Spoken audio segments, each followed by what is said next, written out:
नमस्कार, मी संदीप चव्हाण आणि आपण पाहत आहे PCMC न्यूज. पिंपरी चिंचवड महापालिका रणसंग्राम सुरू झाला आहे आणि प्रत्येक उमेदवार आपल्या प्रभागामध्ये प्रचारादरम्यान आम्ही काय कामं केलीत आणि यापुढे काय कामं करून दाखवू यासाठी अर्थातच घर टू घर फिरतोय आणि प्रत्येकाला आत्मविश्वास देखील देतोय. अर्थात पण याआधी निवडून आलेले नगरसेवक असेही असतात ज्यांनी ऑलरेडी कामं केलेली असतात आणि ते जेव्हा त्याच जनतेसमोर जातात तेव्हा जनता देखील हो, यंदा देखील तुम्हीच येणार असा विश्वास त्यांच्यात निर्माण करतात आणि मग पुन्हा एकदा आपलं विजन पूर्ण करण्यासाठी हे उमेदवार झपाट्यानं कामाला लागतात. असेच एक उमेदवार अर्थातच प्रभाग क्रमांक 19 हा उद्योगनगर, भाटनगर, विजयनगर, नंतर भाजी मंडी, पिंपरी कॅम्प आणि बाकीचा सगळा परिसर. पण या परिसरात 2017 पासून एक नाव सतत गोरगरिबांसाठी, सर्वसामान्यांसाठी झटत आलंय, काम करतंय आणि तितक्याच ताकदीनं पुन्हा एकदा निवडणुकीच्या या रणसंग्रामात यंदा देखील उभा आहे. नाव आहे अर्थात शीतल उर्फ विजय गोरक्षिंदे. विजयजी, आपलं PCMC न्यूजमध्ये हार्दिक स्वागत. खरं तर तुमची एक दोन वाक्यांमध्ये ओळख ही अपुरी आहे. खरं तर तुमची ओळख ही तुमच्या कामातून असते असं तुम्ही नेहमी सांगत असता. मला पहिल्यांदा हेच जाणून घ्यायचं आहे की 2017ला जेव्हा आपण नगरसेवक म्हणून भाजपचे निवडून आलात आणि आता पुन्हा अधिकृत उमेदवार भाजपचेच आहात, तर त्या काळातला जो कामाचा सपाटा होता तर पहिल्यांदा काय काय हाती घेतलं आणि ती कामं मार्गी लावली? 2017ला जसं प्रथम निवडणुकीमध्ये सेकंड निवडणुकीमध्ये मी निवडून आलो, तर पहिलं ट्रॅफिक समस्या निवारण करण्याचा आम्ही विचार केला. आपल्या इकडे जो ॲटो क्लस्टर ते काळेवाडी जो ब्रिज झालेला होता, तर त्याच्यातून त्याला एक असे रॅम्प बनवून घेतले, जेणेकरून माझा जो खालचा भाग आहे श्रीधरनगर, उद्योगनगर, धोका कॉलनी, गणेश कॉलनी किंवा पिंपरी भाजी मंडी, तर ह्या लोकांना टेल्कोकडे किंवा भोसरीकडे किंवा नाशिक फाट्याकडे जाण्यासाठी, शिवाय काळेवाडीकडे जाण्यासाठी सोयीस्कर होईल. कारण पिंपरी सिग्नल, पिंपरी चौक इथं एवढं भयंकर ट्रॅफिक व्हायचं आणि आता सगळीच मेट्रो वगैरेची कामं चालू झालेली आहेत, त्यामुळं भरपूर गर्दी व्हायची आणि त्याच्यामुळं काय व्हायचं, इंधनाचं पण नुकसान भरपूर व्हायचं, लोकांचा वेळही जायचा आणि अपघातातला पण भरपूर कारण व्हायचे. तर त्यासाठी आपण चिंचवडला 2 रॅम्प बनवले, जे देवी लिंक सोसायटीच्या इथं उतरतात. त्याच्यात एक इन आहे आणि एक आउट आहे. जो इन होतो तिथून तुम्ही टेल्कोला, भोसरीला, नाशिक फाट्याला किंवा पुढे कुठेही नाशिकला वगैरे जाऊ शकतात. त्याच्यानंतर दुसरा जो आहे तो आउट होतो, तर तुम्ही तिकडून आले टेल्को वगैरे त्या साईडने की ते खाली उतरू शकतात. म्हणजे टेल्को कंपनीला जाणारी जी लोक आहेत त्यांनाही खूप सोयीस्कर झालेलं आहे. आणि तो अशा पद्धतीचा रॅम्प केला आहे की तिथून सर्व प्रकारच्या गाड्या जाऊ शकतात. 2 वे रॅम्प आहे, दोन्ही 2 वे रॅम्प आहेत. बस, 2 व्हीलर, 4 व्हीलर 2-2 प्रकारे गाड्या जाऊ शकतात. त्याच्यानंतर एम्पायर इस्टेटमध्ये पण आपण 2 रॅम्प उतरवले, कारण हायवेवरनं जर पलीकडे जायचं तर तुम्हाला चिंचवडगाव किंवा आकुर्डीवरती जायला लागायचं. कारण मधल्या रोडवरनं पुण्यावरनं आला माणूस तर एक तर पिंपरीतून घुसा किंवा तिथून, म्हणून ते रॅम्प केल्यामुळं तोही एक आपला चांगला प्रभागावरती परिणाम पडलेला आहे. नक्की पिंपरी आणि चिंचवडला जोडणाऱ्या लिंक रोडचा हा एक अत्यंत महत्त्वाचा भाग आपण म्हणतो, प्रभाग क्रमांक 19 म्हणजे. आणि अशा वेळी त्या ठिकाणी सर्वच जनतेचं लक्ष असतं, कारण की प्रत्येकाला जाता येतात त्या प्रभागातनं जावं लागणं अत्यंत गरजेचं आहे, जो लिंक रोडला अटॅच आहे. तर अशा वेळी खूप आव्हानं पण होती तुमच्यासमोर आणि त्या आव्हानांमध्ये केवळ फक्त रस्तेच निर्माण करणं असं नव्हे, तर पुन्हा एकदा पाण्याची समस्या आहे, ट्रॅफिकची समस्या आहे, ती सोडवण्यासाठी देखील धावपळ करणं गरजेचं होतं. तर अशा वेळी पहिल्यांदा तुम्ही काय केलं की जेणेकरून कोणत्याही परिस्थितीत इथल्या सर्वसामान्यांना, आपल्या महिला भगिनींना पाणी वेळेत मिळणं यासाठी, जे अजूनही थोडीशी कुठेतरी कुरबुर चालते की पाणी मिळत नाही आहे किंवा ते जास्तीत जास्त पुरवठा मुबलक व्हावा यासाठी, तर आत्ता काय करणार आहात यासाठी? तुम्ही नेमकं नियोजन काय केलं? आता पाण्याचा साठा करण्यासाठी तर टाक्या आम्ही बनवलेल्या आहेत आणि त्यानंतर आमच्या पक्षश्रेष्ठींना आम्ही विनंती करून किंवा त्यांना आमची पूर्वकल्पना देऊन माननीय देवेंद्रजी फडणवीस साहेब आणि महेशदादा लांडगे आणि त्यावेळेसचे आपले लोकनेते असतील लक्ष्मणभाऊ जगताप यांच्या माध्यमामधून पवनेचा जो पूर्वीपासून 450 MLDचा जो साठा होता, तर तिथं काय आपण आता नवीन धरण बांधू शकत नाही किंवा काय नाही. तर भामा, आसखेड आणि चासकमान धरणावरती तिकडून आपण एक पाईपलाईन सेपरेट करून घेतली आणि आपला इकडचा जो वरचा भाग आहे अजमेरापासून ते भोसरीपर्यंत, तर त्याचा पुरवठा तिथून होईल अशा पद्धतीचं नियोजन केलं गेलं आहे. आता ते काम पूर्णत्वास आलेलं आहे, लाईन पण झालेली आहे. त्यामुळं आज रोजी तरी 1 दिवसाआड पाणी सगळ्यांना भेटते. जर ते नियोजन केलं नसतं तर 3 दिवसाआड पाणी भेटलं असतं. म्हणजे तो तुम्ही 1 दिवसावर आणलेला आहे. तर तो म्हणजे एकट्याने नाही, परंतु आम्ही सर्व लोकांनी आमच्या पक्षश्रेष्ठींना सांगितलं आणि आमचे देवेंद्र फडणवीस साहेब पण दूरदृष्टी ठेवणारे नेते आहेत, बरोबर. कारण ते आजचा विचार करत नाहीत. बरोबर. आणि त्यांच्या मार्गदर्शनाखाली काम करत असताना आम्ही पण प्रभागात तसंच काम करतो की पुढच्या 25-30 वर्षात आपल्या प्रभागात काय वाढणार आहे, किती लोक येणार आहेत, आणि त्याचा बोजा हिथं प्लस शहरावरती नको पडायला, त्या प्रकारेच नियोजन आपण करतो. नक्की. आणि तर आपण विजेचं जर म्हटलं, तुम्ही सौर ऊर्जेवर देखील भर द्यायचा विचार हो. करता, म्हणजे ही दूरदृष्टी ठेवणं पण अत्यंत गरजेचं आहे. हो. त्या बाबतीत काय सांगता आता आम्ही मध्यंतरी साबरमती ह्याला गेलो होतो गुजरातला, तर तिथं फिरून आलो. तर तिथं जे नदी सुधारणा प्रकल्प केलेले आहेत, तर तिथं सर्व सौर ऊर्जेवरती आहेत. म्हणजे तिथल्या लाईट्स, डेकोरेट्स लाईट्स सगळं सौर ऊर्जेवरती केलेत, पॅनल सिस्टीम बसवलेली. आणि आता केंद्र सरकारची पण योजना आहे, महाराष्ट्र सरकारची पण योजना आहे, आणि ते सबसिडी पण देतात ते. आणि निसर्गातून जे भेटते ते निसर्गात वापरलं तर त्याचा दुरुपयोग होणार नाही. आता हे आपण वीज निर्मिती करतो, लाईट बल्ब वापरतो, तर त्याचं विनाकारण नुकसानच होते. तर सौर ऊर्जा आता जर वापरली तर त्याचा एक फायदा होईल. तर आमचा असा विषय आहे की मोठमोठे जे सोसायटी आहेत, आता बऱ्याचशा सोसायट्यांना गव्हर्नमेंटनी पण बंधनकारण केलेलं आहे की तुम्ही सौर ऊर्जेवरती निदान कॉमन लाईट्स, तुमच्या गार्डन्स लाईट्स त्या तरी करा. तर हाच प्रकल्प आपले जे रोडवरती लाईट आहेत, आपले जे स्वतःचे गार्डन आहेत मालकीचे, पालिकेच्या हद्दीतल्या स्मशानभूमी आहेत किंवा शाळा आहेत, बाकीची आपली जी कार्यालय आहेत, तर तिथं करण्याचा आपला प्रयास असेल. आता माझ्या प्रभागामध्ये 2 प्रभाग कार्यालय येतात, ब प्रभाग येतं, दुसरं एक वॉर्ड सेंटर येतं, त्याच्यानंतर रामकृष्ण मोरे प्रेक्षागृह येतं, ज्याचं तुम्ही नूतनीकरण पण केलेलं आहे. त्याच्यानंतर आपल्या प्रभागामध्ये 5 गार्डन आहेत. बरोबर. तर ते, आणि रस्ते भरपूर मोठे आहेत. आता रस्त्याला पण चांगले चांगले पॅथवे आणि डेकोरेटिव्ह लाईट्स केलेत. तर ह्या जर सौर ऊर्जेवरती चालल्या तर तेवढीच विजेची बचत होईल. आपल्यालाही MSEBला लाईट बिल भरायला लागतं. म्हणजे आता महापालिकेत तुम्ही पुन्हा एकदा गेलात तर पहिल्यांदा ते काम हाती घेणार आहात तुम्ही? पहिलं माझं पर्यावरणावरतीच काम असतं, कारण आता कचरामुक्त, कुंडीमुक्त शहर तर केलेलं आहे, परंतु कचऱ्याची समस्या वाढतच आहे. तर कचऱ्याचं विलगीकरण करून त्याची कशी विल्हेवाट लावायची आणि त्याच्यातून काय निर्मिती करायची याच्यावरती भर दिला जाईल. आणि त्याच्यानंतर पर्यावरणाच्या पोषक ज्या काही गोष्टी आहेत, जेणेकरून झाडं लावणं किंवा काय, आता नरेंद्र मोदीजींचा एक पेड़ माँ के नाम हा प्रकल्प चालूच आहे. म्हणजे दरवर्षी आम्ही ते लावतोच आहेत. आणि आमचे वरिष्ठ नेते सांगतात की वाढदिवस वगैरे फ्लेक्सबाजी करू नका, तर जनतेच्या उपयोगाची कामं करा. मग त्याच्यामध्ये हीच कामं येतात की तुम्ही साफसफाई करा, स्वच्छता करा, त्याच्यानंतर तुम्ही झाडं लावा. कारण निसर्ग, पर्यावरण आणि ही धरती जर व्यवस्थित राहिली तर तुम्ही आम्ही जगू. पैसा कितीही आमाप कमवला तर तो काही कामाला येणार नाही. शेवटी पाणीच आपण पिणार आहे आणि उगवलेलं अन्नधान्यच खाणार आहे. त्यामुळे त्याची जतन करणं आणि संस्कृतीचं जतन करणं हे मूळ मुद्दा भाजपचा आहे. नक्कीच. म्हणजे मुळात म्हणजे भाजपची जी काही आत्तापर्यंतची आपण म्हणतो ना, आपण त्याला एक शिस्तबद्ध पक्ष, आणि जे काही ठरवलेलं विजन आहे ते पूर्ण करण्यासाठी तो कसा शेवटपर्यंत पूर्णत्वास जाईल यासाठी तुम्ही प्रयत्न करता. तुमच्या प्रभागात पण तुम्ही शेवटच्या घटकापर्यंत विकास, जसं अंत्योदय म्हणून नरेंद्र मोदींनी योजना राबवली.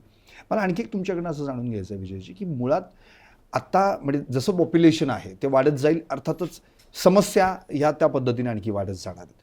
आता पुढची 5 वर्ष जेव्हा तुम्हाला, आता खरं म्हणजे एकतर 9 वर्ष तुमचे हात असे असुसलेले असतील की आता काम करायलाच मिळालं नाही, तर आता पहिल्यांदा काय प्लॅनिंग असेल आपल्या प्रभागासाठी? आणि तुमचा प्रभाग म्हणजे पिंपरी चिंचवडमधला लक्षवेधी प्रभाग असतो, बरोबर, सगळ्यांच्या नजरा त्या प्रभागात आहेत. म्हणजे बघ इथं कसं काम घडतंय त्याच्यावरनं पिंपरी चिंचवडचं प्रतिबिंब ठरतं. तर आता तर तुमच्यावर जबाबदारी आहे, कारण की मुळात तुम्ही आधी 2 टर्म काम केलेलं आहे. तर आता काय करता येईल वेगळं यामध्ये, काय असं विजन घेऊन आपण? सांगायला गेलं तर 9 वर्षामध्ये 3 वर्षच कामाला भेटली. 2 वर्ष तर कोविडमध्ये गेली, आणि त्यावेळेस माणसं सगळी हातबलच होती.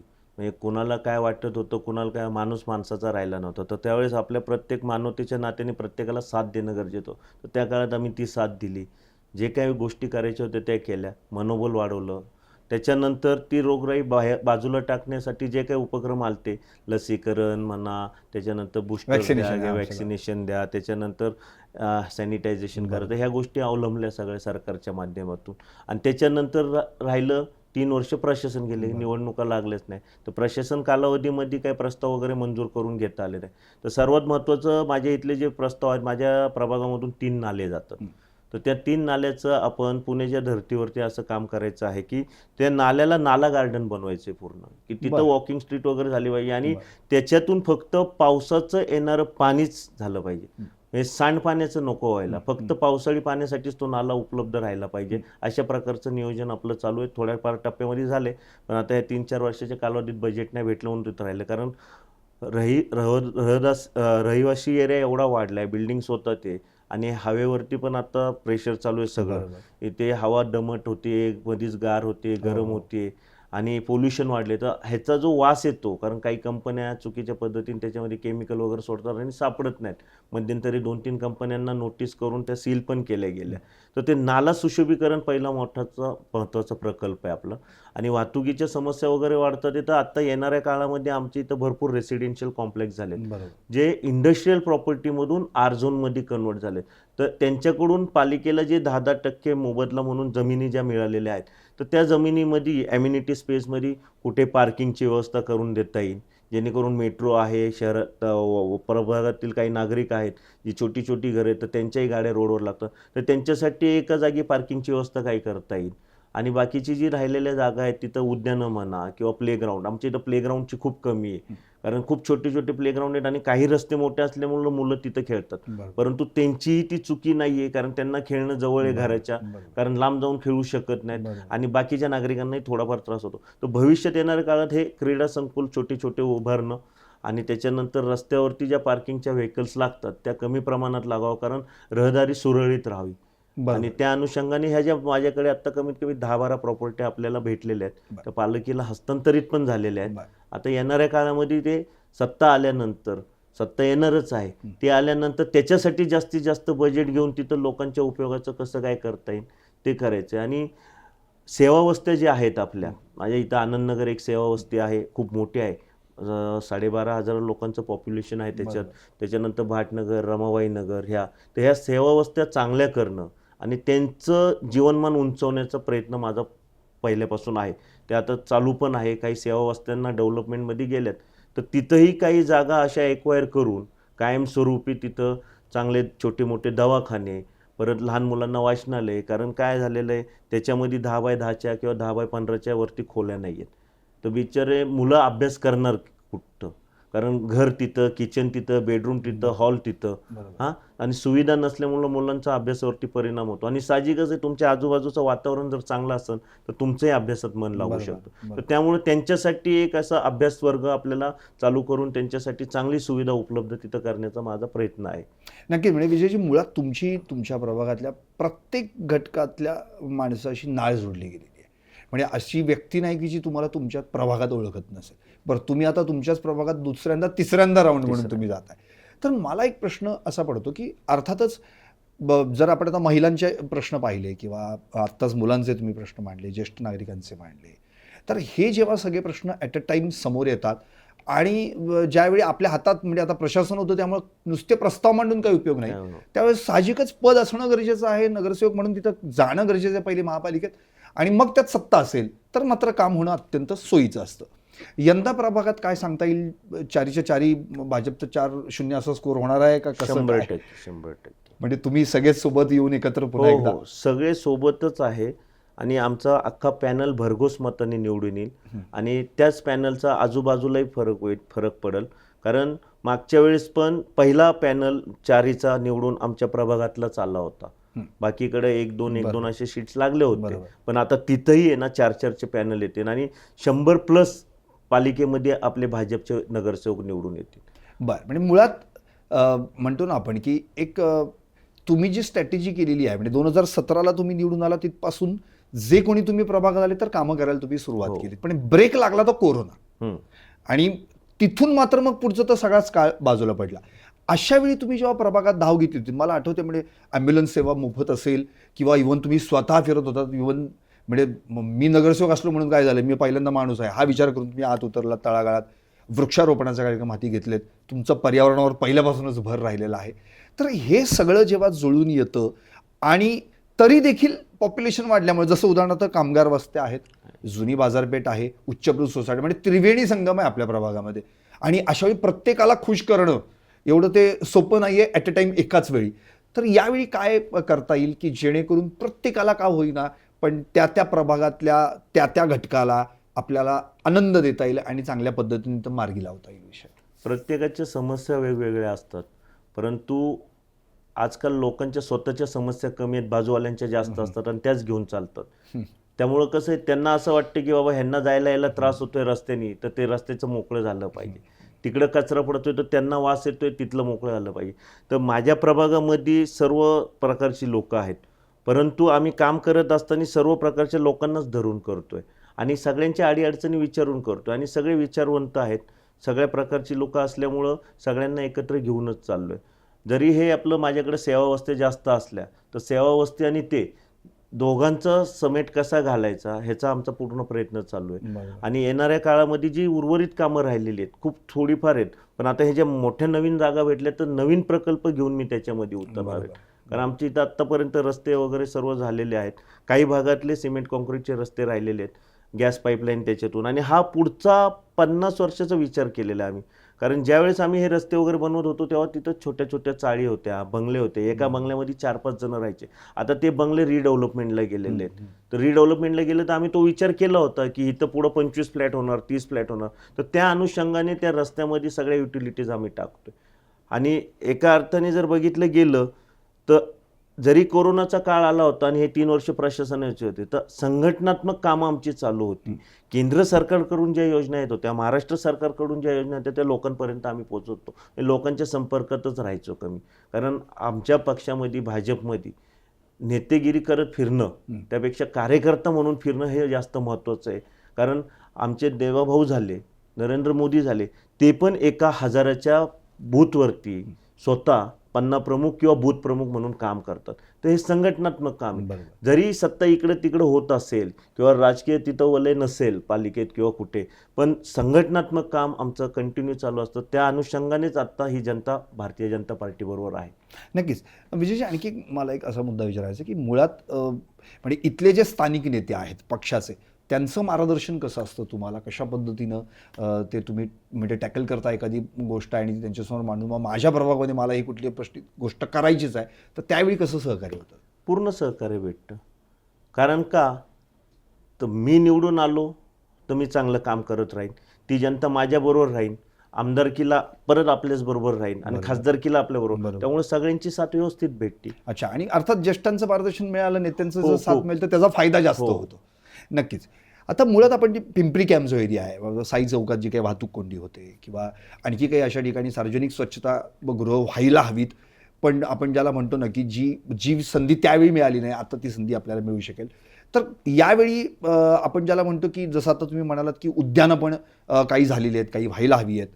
तर या सगळ्या गोष्टींचा जर विचार केला तर एक प्रॉपर व्हिजन लागतं, एक दृष्टिकोन असतो.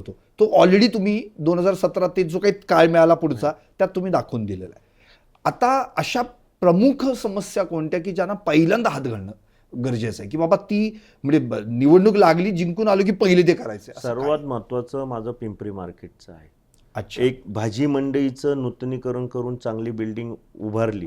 सर्व भाजी मंडईचे जे गाळाधारक आहेत त्यांना व्यवस्थित जागा उपलब्ध करून दिली तर त्याच्यामुळे त्यांनाही बेनिफिट होईल आणि तिथं घ्यायला येणारे जे भाजी तरकारी आहेत माझ्या माता भगिनी त्यांनाही खूप चांगलं वाटतं. नक्कीच. ते कारण की आता फारच थोडंसं झालेलं आहे. कारण त्यावेळेस विचार करताना जेव्हा ती बनवली तेव्हा तो पुढचा विचार केला गेला नव्हता. फक्त पिंपरीवरती, कारण बाकीकडे पण वाढणार आहे, पण पिंपरीवरती अख्ख्या पिंपरी चिंचवड शहरातल्या लोकांची नजर आहे आणि जो तो पहिला पिंपरीत येतो काहीतरी घ्यायला, नंतर आपल्या इथे जातो. कारण सगळ्यांना असं वाटतं की पिंपरीत कुठेही ना काही भेटणारच किंवा स्वस्त पण भेटणार आणि पिंपरीत भेटतं पण. त्यामुळे त्या भाजी मंडीचा एक विकास करून चांगल्या प्रकारचं तिथं पार्किंग, जे ब्रिजवरनंच पार्किंग वगैरे होईल असं, जो शगुन चौकात जाणार नाही अशा पद्धतीने.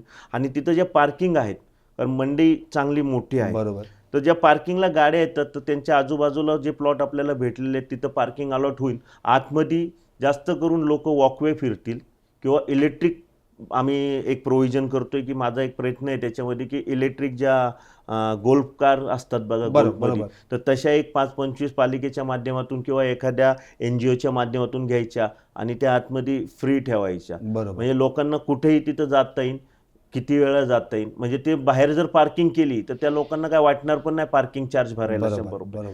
त्याच्यावरनं थोडाफार विषय वेगळे होऊ शकतात कारण रिक्षावाल्यांचा व्यवसाय थोडा कमी होऊ शकतो, पण त्यांच्यासाठी आपण एक नियोजनबद्ध सामोपचाराने मार्ग काढू. कारण का सर्व आपलेच आहेत, परंतु पर्यावरण राखणं एकट्याचं काम नाहीये. आता हे पोल्युशन होतं, गाड्या फिरतात, धूर होतो, हॉर्न वाजतात, सगळंच होतं, ध्वनी प्रदूषण आहे, सगळंच आहे. तर ह्याच्यावरती सर्वांनी मिळून कंट्रोल जर आणला तर फायद्याचं राहील आणि त्याच्यातून सर्वांनाच फायदा होऊ शकतो. म्हणजे त्या भाजी मंडईचा पहिला जो प्रश्न आहे तो पूर्ण- मिटवणं पूर्ण. अत्यंत तो एक, गरजेचं आहे. आणि जे छोटे छोटे फेरीवाले ते बरोबर, बसतात, बरोबर. पार्किंगचा प्रॉब्लेम, तर त्यांची व्यवस्थित व्यवस्था करून द्यायची आणि पार्किंगची व्यवस्था करणं महत्त्वाचं आहे. बरोबर बरोबर. आता प्रभागातल्या समस्या आणि त्यांचं विजन तर तुमच्याकडे ऑलरेडी आहेच. मुळात सगळ्यात म्हणजे तुमचं नेहमी बोलण्यात एक असतं पर्यावरणपूरक हे जे तुम्हाला ती आवडच आहे का, म्हणजे नैसर्गिक आणि पर्यावरणाच्या माध्यमातून? पहिल्यापासून शेतकरी कुटुंबातला असल्यामुळं ते आहे. आणि जर शेतीच पिकली नाही तर खाणार काय? बरोबर बरोबर म्हणजे माझी भूमिका तर पहिल्यापासून किंवा माझ्या मनात पहिल्यापासून तेच असतं, पैसा आमापासून द्या, धान्य पाहिजे बरोबर आणि ते बनवता आलं पाहिजे, ते पिकवता आलं पाहिजे, त्याची माहिती असली पाहिजे. बरोबर. जर ते नसेल तर काय आहे? काय ते? आता आपण बरेच असे इव्हेंट्स किंवा अशा स्कीम किंवा काहीतरी प्रोग्राम्स असतात, जंगला बिंगलात जातात, तर त्यांना ते माहिती असतं की कुठं काय खाल्लं पाहिजे, म्हणून ते जगतात ते जंगलात फिरून. मग आपण तर त्या पद्धतीचे नाहीये नाहीये. आणि आपल्याला तेवढं आता नॉलेज पण नाहीये की नाही. जंगलात कुठलं झाड कसलं आणि बरोबर. काय. तर निदान आपलं पर्यावरण टिकलं, शेती टिकली, हे सगळं टिकलं तरच आपण पुढे जगू शकतो आणि पुढच्या पिढीसाठी तेच महत्वाचं आहे. बरोबर आहे. मग आणखी आता मला अगदी तो प्रश्न महत्त्वाचा वाटतो विचारावा, की तुम्हाला काही राजकीय वारसा याच्या आधी का, कसं म्हणजे आपणच एक स्वतःहूनच समाजकारणातून मग ही पुढे दिशा आली? राजकीय वारसा असा काहीच नाहीये, समाजकारणच महत्वाचं आहे आणि समाजकारणच करत होतो. 1993 मध्ये वडील एकदा ह्याच्यामध्ये इलेक्शनमध्ये उतरायचा प्रयत्न केला होता, पण त्यावेळेस पण युतीचं सरकार वगैरे, तर ते वॉर्ड दुसरीकडे जाणं. त्याच्यानंतर कंटिन्यू भाजपचंच काम आपण करत होतो. म्हणजे पहिल्यापासून प्रतिभाताई लोखंडे खासदारकीला उभ्या होत्या तेव्हा मामनचे नागरवाल आपल्याकडे नगरसेवक म्हणून निवडून आले. नंतर मधुशेठ बाबर होते तेव्हा, आणि शिवसेना भाजपची युती असायची, तर तेव्हापासून तेच काम करायचो. त्याच्यानंतर मग आम्ही मंडळाच्या माध्यमातून मंडळ स्थापन, मग संस्था, त्याच्या माध्यमातून काम करत करत आता हे समाज कार्य करायची एवढी आवड निर्माण झाली की जास्त प्रमाणात केलं गेलं पाहिजे. त्यामुळं वाटलं की आपलं नगरपालिकेत नगरसेवक जर म्हणून गेलो तर तिथून आपल्याला अजून मानधन वगैरे आणून ते प्रोव्हिजन करता येईल. हां, पण हे त्यावेळेस जरा सीमित होतं समाजकारण माझं, काही एरियापुरतं मर्यादित होतं, पण चांगले प्रकल्प चालू होते. त्यावेळेसही मी रुग्णवाहिका काढली होती, सामुदायिक विवाह सोहळा करत होतो आणि छोटे मोठे शिबिर्स घ्यायचो आपण. त्यावेळेस बऱ्याचशा NGOंची मदत पण व्हायची. बरेच मोठ्या हॉस्पिटल्स आहेत त्यांची मदत व्हायची आरोग्य शिबिरात. तर ती एक आवड निर्माण झाली आणि एक ते संपर्क वाढत गेला ना, तर मित्र बनवायला जास्त आवडतं. तर राजकारणात आल्यामुळे मित्र आणि समाजकारणात आल्यामुळे मित्र जास्त पण बनले. विजयजी, तुमच्याबद्दल एक तक्रार आहे, तुम्ही घरात कमी आणि प्रभागातच जास्त फिरताना दिसता, असं का? प्रभागच आपलं घर आहे ना, आणि घर पण प्रभागातच येतं. एवढं घरातच फिरतोय. बरं, म्हणजे संपूर्ण कुटुंबच म्हणून तुम्ही हां, प्रभागात कारण आले. पक्षाचं ब्रीद वाक्यच आहे, प्रथम राष्ट्र, मग पक्ष आणि शेवटी स्वतः. बरोबर तर मी मला स्वतःला समर्पणच करून घेतलंय पक्ष आणि राष्ट्रासाठी. बरोबर कारण अनेक दिग्गजांनी स्वतःला समर्पित केलेलं आहे. तर आपण तर छोटंसं आहे, तर आपलं थोडंसं योगदान दिलं तर काय त्याच्यात वाईट होणार आहे. नक्कीच विजयजी, तुम्हाला खूप खूप शुभेच्छा. खूप चांगल्या पद्धतीने तुम्ही तुमचं विजन मांडलं. मुळात आधी खूप काही केलेलं आहे, पण अजून खूप काही करायचं आहे आणि त्यासाठी अर्थात पुन्हा एकदा महापालिकेत जायचं आहे आणि पुन्हा एकदा प्रभाग क्रमांक 19 तितक्याच ताकदीनं, चांगल्या पद्धतीनं सगळ्या प्रभागांमध्ये त्याचं नाव काढलं जाईल अशा पद्धतीने करायचं. आणि अर्थात मी मगाशी म्हटल्याप्रमाणे सर्वात लक्षवेधी प्रभाग क्रमांक 19 हो, आहे. कारण रामकृष्ण मोरे प्रेक्षागृह तिथं असल्यामुळं कुठलेही कार्यक्रम असतील आणि कुठल्याही पक्षाचे असतील आणि कुठल्याही समाजाचे असतील तर ते पहिले तिथंच तिथे होतात. येणार. कारण ते सेंट्रलाइज आहे, बरोबर. लोकांना यायला खूप कन्व्हिनियंट आहे, एकदम लगेच येतात लोक. बरोबर. त्यामुळं त्या प्रभागावरती खूप नजर असते आणि त्यामुळं त्या प्रभागाची मुळं माझी ओळख शहरात भरपूर झालेली आहे. कारण हा प्रभाग कुणाचा आहे तर शीतल शिंदेचा आहे. हा बाबा स्वच्छ आहे, सुंदर आहे, रामकृष्ण मोरे चांगलं बनवलेलं आहे. तर कलाकार मंडळी असो, नेते मंडळी असो, त्यामुळे ते ओळखले जातात. कारण मी फार कमी काळामध्ये खूप लोकांपर्यंत पोहोचलो गेलं, तर ती वास्तू माझ्या इथं असल्यामुळे. खरं आहे निश्चितच. आणि अर्थातच हे आपण एक म्हणतो ना, म्हणजे त्यामुळे एक तुम्हाला आणखी एक ऊर्जा पण मिळते सतत त्या सभागृहाच्या माध्यमातून. अर्थात नावही रामकृष्ण मोरे आहे. निश्चितच विजय, तुम्हाला खूप खूप शुभेच्छा. खरं म्हणजे मला तुमच्याशी बोलताना हा सगळ्यात एक महत्त्वाचा मुद्दा आवडला, तो म्हणजे पर्यावरण. आणि आत्ता सध्या ती खरंच गरज आहे. नुसती गरज नाही, तर पुढच्या पिढ्यांना जर आपल्याला काहीतरी हँडओव्हर करायचं असेल तर तेच आहे. त्याच्याकडे वेगळं काय देऊ शकतो. म्हणून तर तुमची ती टॅगलाईन मला खूपच आवडलेली. इतिहास घडतो, पिढ्यांना कळतो, पण ध्वज हिंदुत्वाचा अभिमान वाटतो. विजयजी, मला खूप खूप शुभेच्छा. माझं तुमच्या माध्यमातून सर्वांना आव्हान करायचं आहे, बरेचशी कामं करायची आहेत, पर्यावरणपूरक आहेत, इतरही कामं राहिलेली आहेत. तर मी सर्व जनतेला तुमच्या माध्यमातून आवाहन करू इच्छितो की प्रभाग क्रमांक 19मध्ये भाजपचे 4 उमेदवार आहेत. 4ही कमळाची बटन दाबून 4ही जणांना निवडून द्या आणि या पालिकेमध्ये आपल्या प्रभागाचं नेतृत्व करण्याची संधी द्या. जय हिंद, जय महाराष्ट्र, जय श्रीराम. धन्यवाद विजयजी. धन्यवाद. पाहत रहा PCMC न्यूज चॅनेल पिंपरी चिंचवडकरांचं.